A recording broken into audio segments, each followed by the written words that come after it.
Nah, teman-teman sekalian, kalau kita berbicara brand ya, banyak pakar-pakar marketing tuh yang selalu mengartikan brand tuh susah banget dengan istilah-istilah yang ribet gitu ya. Nah, saya adalah tipe orang yang sangat simpel gitu. Buat saya brand adalah apa yang orang ceritakan tentang kita. Itu udah cukup.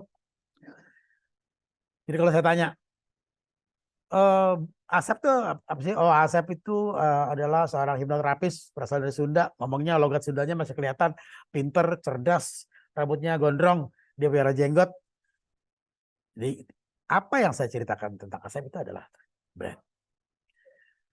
Apa Amel itu apa? Wah, Amel itu adalah orang satu pena, pinter, pinter bicara, jago pantun, cantik, cantik banget gitu. Nah, itu adalah brandnya Amel. Jadi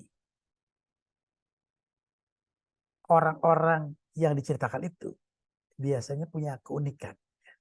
Semakin banyak keunikannya, semakin semakin semakin unik keunikannya, ya perbedaan dia, maka semakin banyak diceritakan orang. Bedanya dalam hal misalnya dalam prestasi gitu ya, misalnya Maradona apa Maradona, oh Maradona pemain bola jago banget, terkenal terkenal banget, dia pernah menggolin pakai tangan Tuhan, dia ngegolin pakai tangan dan itu disahkan oleh wasit karena wasit tidak melihat. Itu adalah semua brand. Brand itu ada brand itu adalah apa yang orang ceritakan tentang kita. Jadi teman-teman sekalian, kalau kita punya brand ya, kita harus memberi konsumen pengalaman yang unik dari brand kita. Supaya apa? Supaya dia ceritakan. Jadi intinya adalah ketika ada konsumen datang untuk membeli atau datang ke produk kita, ke brand kita harus memberi dia pengalaman yang unik. Supaya apa? Kita membekali dia pengalaman yang unik untuk diceritakan kepada komunitasnya. Nah, itu intinya. Apakah keunikan itu kita dari rasanya memang enak, rasanya unik, rasanya ini, rasanya atau tempat kita bisa coffee shop kita punya entertainment atau punya workshop atau punya apa terserah. Nah, masalahnya adalah bagaimana kalau ternyata produk kita itu tergolong generik. Setelah dipikir-pikir, ada brand kita kayaknya ada bedanya dengan kompetitor. Repot juga kan? Nah, dalam kasus ini, maka kita perlu menciptakan sesuatu sehingga konsumen tetap mempunyai pengalaman atau experience yang menarik itu diceritakan. Kalau dia tidak bisa punya pengalaman yang menarik dengan brandnya, kita bisa menciptakan gimmick atau faktor-faktor lain yang tetap aja berupa sebuah pengalaman untuk dia ceritakan kepada komunitasnya. Nah, yang paling umum adalah, yang paling sering saya kasih contoh ya, karena ini paling jelas ya, dan dari brand besar pula adalah Starbucks. Starbucks pernah di suatu masa ya, belum lama ya, beberapa tahun yang lalu, dia bikin suatu strategi ya, bagaimana dia selalu menuliskan nama salah spelling ya. Kalau kita pesan Starbucks ya, kan selalu ditanya ya, namanya siapa? Oh, Budiman Hakim. Nanti ditulis di ininya, ditulis di apa namanya di capnya. Budiman Hakim. Nah, saya datang untuk mengambil pesanan saya. Nah, suatu hari dia bikin strategi, dia selalu salah spelling. Dan banyak sekali korbannya. Salah satu korbannya adalah teman saya namanya Iwan SJP. Dia seorang kreatif director juga seperti saya, seperti Kang Asep. Dia sedang membawa temannya namanya Abigail. Tulisannya Abigail pakai I, Abigail. Dan seperti biasa strategi salah spelling itu dia praktekkan. Dan si Iwan itu langsung memposting cup tersebut. Dia posting di Facebook. Untungnya si Iwan SJP ini orangnya tuh santun gitu ya. Dia tidak menggunakan kata-kata yang kasar. Tapi dia melampiaskan komplainnya itu dengan kalimat yang menarik gitu ya. Dia bilang dengan kalimat yang halus. Mungkin kurang begitu jelas mendengar, atau mungkin juga karena kurang referensi. Abigail yang terlalu sibuk bergaul jadinya Abigail. Nah itu Iwan SJP adalah korban dari strateginya Starbucks. Dengan memposting cup tersebut, maka sebetulnya Iwan telah menjadi brand ambassador Starbucks gratisan. Dan bukan hanya Iwan SJP, ribuan orang di seluruh dunia ternyata tertipu, terjebak dengan strategi ini. Agar lebih jelasnya, mari kita lihat. People aren't always satisfied with the names I've written. In fact, many people say the names are often why. Let me assure you, everyone in the world knows how to spell Jessica. Literally everyone. I decided to write Jessica on your cup to play with your emotions in a shrewd and calculating way. And it worked. You posted about it on Instagram, Twitter, and Vine.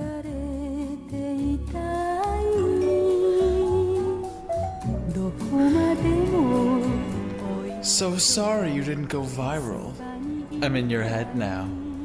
When I hear a customer's name, I immediately think, how can I spell this name in an obnoxious way that will infuriate and perplex them? For example, instead of Chris, writing Chris. It's a small change, but people still hate it. Other times I like to really fuck with people by spelling their name in a way that barely contains any of the correct letters. Like that time I spelled Nikol instead of Michael. Oh man, that guy almost had a mental breakdown when he saw that.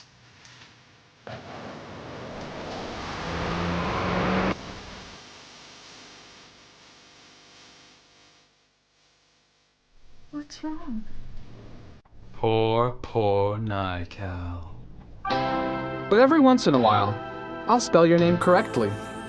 You'll pick up your order and be delighted to discover that your name is spelled right today. You'll think things might be looking up for you. That's what I want you to think. I'm lulling you into a false sense of security. This isn't over. It's never over. I'm sorry, I didn't catch your name. John. Thanks, John. Hi, I'm Paul. Tell me your best Starbucks. Teman-teman sekalian, banyak orang mengagumi strategi Starbucks ini ya. Karena kan kita suka ini. Kayak teman saya bilang gitu, Bud, lu gak suka kagum lah sama Starbucks. Starbucks itu punya duit dan jadi mereka dengan mudah mencari pakar-pakar untuk dibayar mahal sekalipun dan mereka melakukan hal itu gitu. Jadi gak usah kagum lah, orang Indonesia mana bisa melakukan hal itu. Nah itu buat saya itu menghina banget, menghina orang Indonesia. Padahal orang Indonesia itu pintar-pintar gitu. Misalnya ya, saya banyak sekali menemukan UMKM yang canggih-canggih gitu, yang tidak kalah strateginya dengan Starbucks. Misalnya di Jakarta ya, mungkin di luar Jakarta nggak ada ya. Di Jakarta itu ada namanya soto gebrak.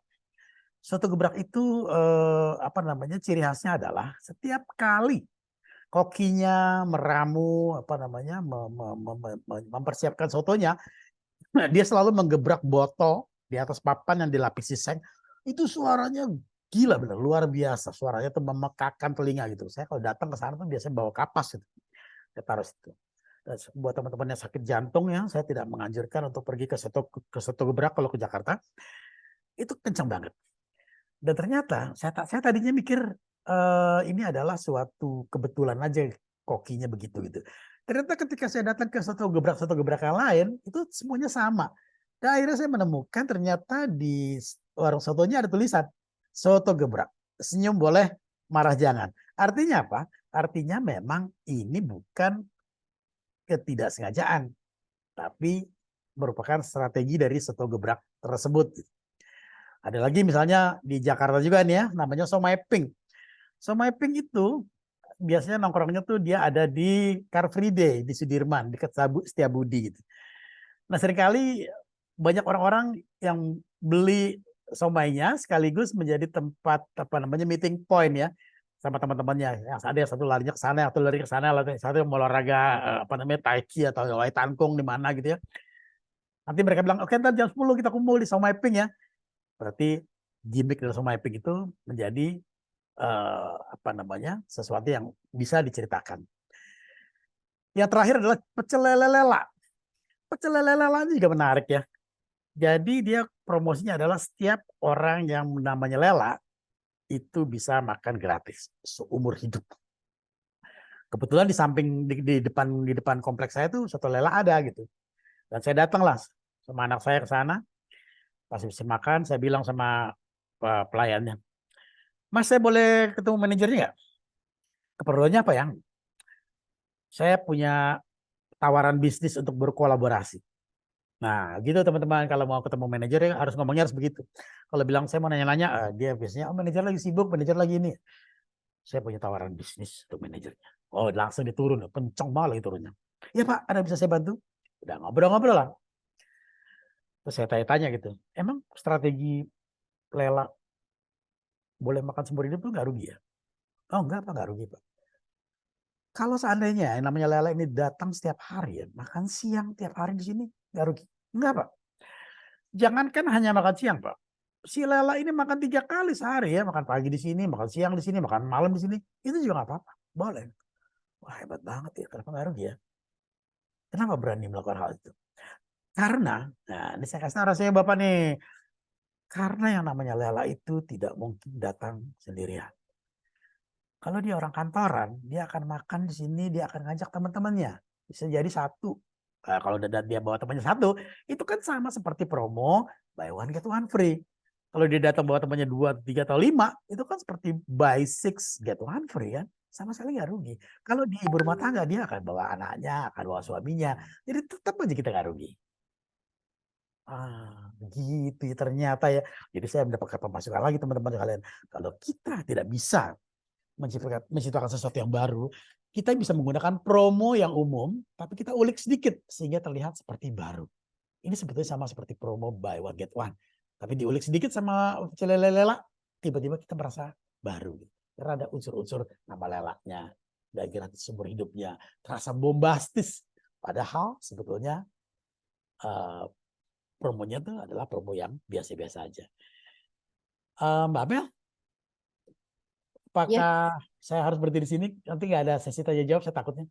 oke. Kalau misalnya masih Gimana? ada Minta pendapat lo, kenapa kamu? ya, oke, boleh. Karena ini materinya saya juga sengaja tidak stop karena biar sampai ke teman-teman juga utuh begitu ya. Kalau memang masih ada materi dari Ombud, boleh di 3 menit terakhir dan teman-teman boleh tulis di kolom komentar kalau mau bertanya. Oke. Kita extend sedikit nggak apa-apa ya, mohon izin. Soalnya nggak bakal kecandak nih, kayaknya masih banyak. Ya. Saking cintanya saya sama teman-teman satu pena.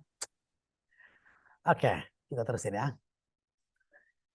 Sekarang saya akan menceritakan pengalaman saya lagi mengajar di sebuah kampus. Saya mengajar di sebuah kampus, saya bilang, oke teman-teman sekalian ya, kalian kan sekarang mahasiswa udah pada belajar bisnis kan? Nah, saya akan menceritakan pengalaman saya ini. Sekarang saya akan kasih lihat foto dulu. Foto ini adalah teman saya namanya David. David ini hobi sekali menyelam. Nah, sekarang teman-teman semua ya, coba bayangkan ya. Ini adalah cover sebuah novel. Atau boleh juga dianggap sebagai poster sebuah film. Nah, tolong teman-teman semua kasih judul. Judulnya apa kira-kira nih? Kalau seandainya saya pengen kasih gambar ini. Total semua peserta tuh waktu itu sekitar 60 orang. Karena itu kuliah umum, jadi dari berbagai jurusan datang. Dan sebagaimana layaknya mahasiswa, banyak sekali yang malas mikir ya. Dia ngasih judulnya begini. David menyelam di dasar laut. Ya ampun.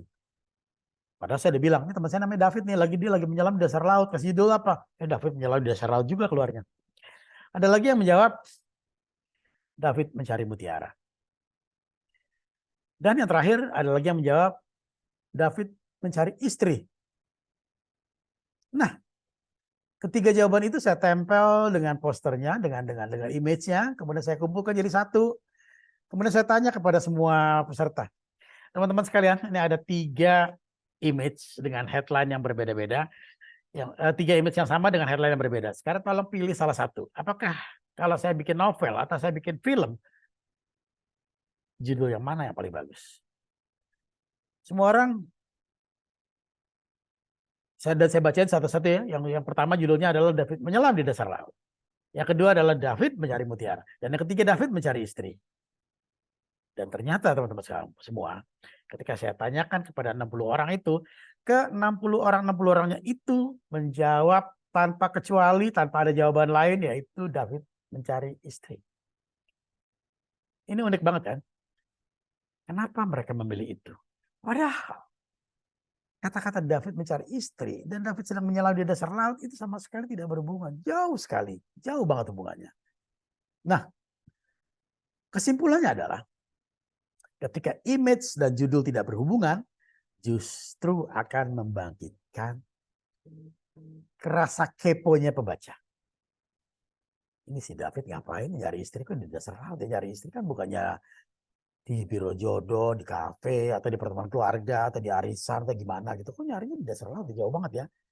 Ada missing link di situ. Missing link itulah yang menggerak attention dari pembaca. Nah, jadi kita menyimpulkan, hal yang tidak nyambung itulah yang menjadi daya tarik dari pembaca. Jadi, anjuran saya adalah, kalau kita membuat storytelling, tempat yang paling tepat adalah kita menciptakan missing link tersebut untuk kita isi dengan storytelling. Ya. Saya punya teman namanya Ibu Lilis Tiadinata. Dia salah satu komunitas The Writers juga. Dia punya restoran namanya Rempah Kita. Dan dia punya Instagram, punya Facebook, dan punya segala macam. Nah, secara khusus dia minta tolong sama saya waktu itu. Om Bud, boleh nggak minta tolong? Tolong apa, Mbak? Ini tolong dong bikinin caption untuk makanan-makanan saya di Instagram. Gitu. Oh iya, boleh, boleh. Boleh. Akhirnya saya dikasih, dan saya tidak boleh membuat foto. Fotonya harus dari dia. Dan tugas saya adalah hanya membuat captionnya aja. Wah, saya tuh senang banget ya ditantang-tantang seperti itu ya. Kalau soal iklan atau soal komunikasi atau soal literasi, saya paling semangat. Akhirnya dibuatlah berfoto-foto makanan, saya dikasih, dan saya lihat makanannya seperti ini. Misalnya makanan ini nasi Manado. Sesuai dengan tadi David Jalan di Dasar Laut. Dengan headline tidak ada hubungannya dari David mencari istri, saya menggunakan metode itu. Jadi image-nya adalah makanan. Dan saya bikin headline-nya adalah pacarku seorang pemarah. Nggak ada hubungannya dong. Masa gambarnya makanan atau pacarku seorang pemarah. Dan ketiadaan hubungan itulah yang akan diisi oleh storytelling. Jadi saya bisa nulis begini. Pacarku Roy orangnya baperan. Kalau janjian harus on time. Terlambat 10 menit aja dia udah motong dan ngambek gak keluar. Nah, suatu hari aku terlambat sampai setengah jam. Aku udah deg-degan. Pasti dia marah lagi. Sesampainya di Rempah Kita, tempat kami janjian, dia udah nunggu di sana dan udah makan duluan. Lita, kamu telat sih, jadi aku makan duluan, gak apa-apa ya? Sapa Roy. Nadanya ramah, tanpa nada marah. Iya, maaf ya, macet banget tadi, jawabku. Lega banget dia nggak marah. Lit, kamu harus coba nasi goreng nasi Manado ini. Enak banget, katanya lagi. Katanya sambil menyuap nasi ke mulutnya. Alhamdulillah kalau enak.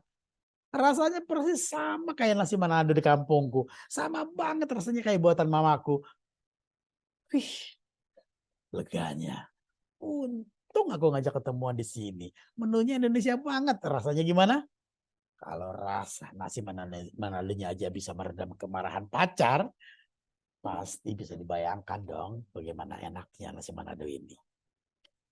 Jadi teman-teman, begitulah storytelling-nya. Yang kedua misalnya, ketinggalan. 1 menit lagi Om Bud ya? Ya? 1 menit lagi ya? Oke. Siap. Yang ketiga adalah ketinggalan dompet. Gambarnya makanan, headline-nya ketinggalan dompet. Nah, di sini saya menceritakan tentang seseorang yang datang sendirian, memesan ayam taliwang, kemudian dia ketinggalan dompetnya, tapi ternyata begitu dia ketemu manajer bilang, wah saya ketinggalan dompet, besok saya kemari lagi boleh nggak? Manajer ngasih. Karena manajer bilang lebih baik berprasangka baik. Akhirnya dia pulang balik ke kantornya, dan besoknya dia mengajak lagi 4 orang temannya untuk mencicipi nasi telewang itu sekaligus membayar apa yang belum dibayar oleh dia kemarin. Ada banyak sekali yang saya bikin ya. Ada yang belajar tapi lapar, ada yang hari ibu juga ada nih ya, itu Ibu Lili dengan anaknya. Jadi storytelling adalah cara berkomunikasi yang sangat baik, yang sangat saya anjurkan untuk digunakan dalam berkomunikasi. Sebetulnya masih banyak materinya, tapi nggak apa-apa. Nanti saya udah bikinnya dengan detail ya, berikut dengan keterangan-keterangannya, bukan hanya pada bullet point saja. Sekarang kita masuk ke sesi tanya jawab. Saya kembali kepada Kak Amel. Silakan Kak Amel. Makasih Om Bud. Sebetulnya saya tidak ingin memotong karena saya juga sangat menyimak, begitupun dengan Bapak Ibu di ruang virtual ini. Tapi saya takut diprotes nih karena sudah masuk waktu Jumat. Kang Asep juga kayak udah mau ke masjid nih Kang Asep. Ya, Asep mualaf ya. Oke, gimana Abang John? Kita buka sesi tanya jawab atau tanya jawabnya kita alihkan ke dalam video? Iya, kayaknya begitu ya, Om Bud, karena sudah masuk waktu Jumat, kita tidak elok rasanya orang-orang salat Jumat kita masih di sini. Betul. Gimana kalau Om Bud menjawab pertanyaan melalui video aja? Pertanyaan dikumpulkan dalam chat, lalu Om Bud menjawab di video, nanti diberikan di WA Group, di-share di WA Group. Apakah Om Bud bersedia begitu? Boleh kayak ini nggak? Boleh pakai chat WA juga nggak? Biar bisa. Soalnya kalau ada yang ini kan bisa diulang-ulang. Boleh, betul. Nah. Nanti atau Om Bud masuk ke WA Group begitu? Boleh juga. Oke, Boleh, siap. Pokoknya kalau Kamel bilang apa aja tuh buat saya tuh udah titah tuh, saya langsung setuju gitu. Aman dunia udah. Aman dunia udah. Sudah aman. Baik, baik kalau begitu. Karena mengingat waktu sudah terpotong dengan sholat Jumat, Bapak Ibu, kita akhiri pelatihan creative season writing pada hari kedua ini. Pertanyaan pasti banyak di benak Bapak Ibu dan sahabat terkasih. Boleh disampaikan di WA Group kita. Bagi Bapak Ibu yang belum masuk ke WA Group, saya sampaikan linknya di kolom komentar. Nanti bisa ikut bergabung di situ. Terima kasih banyak Om Bud. Kita bisa menyambung di kolom WA Group. Terima kasih banyak untuk diskusi hari ini. Om Bud, barangkali bisa ditutup.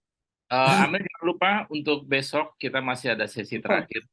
Betul. Besok kita masih ada sesi terakhir bersama Pak Eka Budianta. Ini juga tidak kalah menarik, yaitu mengenai Menulis yang mengubah nasib. iya, betul. Menulis untuk mengubah nasib. Wah, seru banget. Nanti kita bertemu juga di hari ketiga. Dan untuk hari kedua ini boleh lanjut pertanyaan di kolom komentar di WA. Oke, Om Bud, boleh sebagai penutup bisa sampaikan pesan penutup di pelatihan pada hari kedua ini. Silakan Om Bud. Oke teman-teman sekalian, bercerita adalah apa yang kita lakukan sehari-hari. Waktu bayi, waktu kecil kita udah diceritain oleh ibu kita. Waktu kita ketemu, waktu SD kita cerita teman-teman kita. Kalau kita kangen sama orang, aduh ketemu dong kapan, udah lama gak cerita-cerita. Kita ketemu ngopi-ngopi, kita lagi cerita. Ini sih ini, tadi saya ketemu Mbak Sis gitu. Mbak Sis apa kabar Mbak Sis nih? Ini dosen-dosen saya masih ada nggak nih? Semua kita pengen cerita gitu. Jadi alangkah mudahnya ketika kebiasaan kita bercerita itu, kita yang menyenangkan itu, kita lakukan dalam suatu komunikasi ketika kita sedang mengkomunikasikan apabila kita punya produk atau brand. Karena sekali lagi saya bilang bahwa kalau Tuhan saja sudah melakukan teknik storytelling untuk menyampaikan pesan kepada umatnya, maka marilah kita meyakini bahwa itu adalah cara yang terbaik. Assalamualaikum warahmatullahi wabarakatuh. Waalaikumsalam warahmatullahi wabarakatuh. Terima kasih banyak Bapak Ibu sahabat terkasih. Pergi ke Kudus cari kepiting. Asik. Pulang ke rumah bertemu Siti. Diterima jurus baru soal copywriting. Makasih Om Bud yang baik hati. Nakal Serlo deh, gue suka deh. Oke, terima kasih banyak sahabat terkasih. Selamat hari Jumat, selamat melanjutkan kegiatan. Mudah-mudahan banyak hal baru yang diterima di pagi hari ini dan membawa berkah bagi kita semua. Amin. Sampai jumpa di hari ketiga Creative Writing Session besok hari. Sampai jumpa.